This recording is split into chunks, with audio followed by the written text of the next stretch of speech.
R Chellasamy அவர்கள் இது குறித்து கருத்துக்கள் தெரிவிக்க விரும்பலாம்.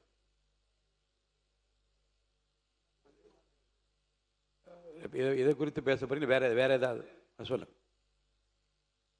மாண்புமிகு பேரவைத் தலைவர்களே, உங்களுக்கு தெரிந்த செய்தி தான் இது.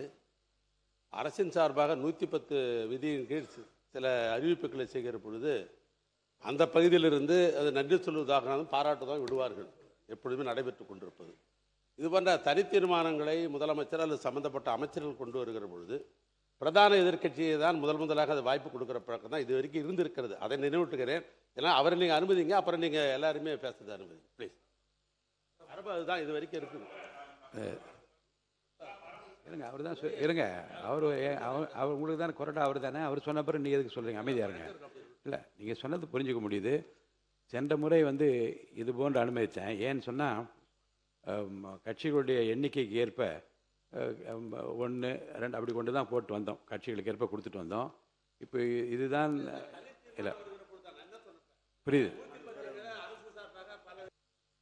சரி, அவை முன்னவர்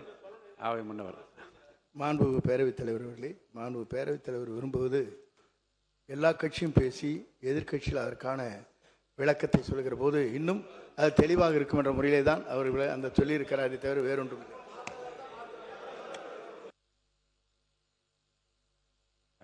அது பேரவை விதி 98 தீர்மானம் ஒன்றை பேரவைத் தலைவர் பேரவைக்கு படித்து காட்டிய பின்னர் அவர் அழைக்கிற வரிசையில் உறுப்பினர்கள் அதன் மீது பேசலாம். அந்த அடிப்படையில் சில மாறுதல் நான் செய்கிறேன்.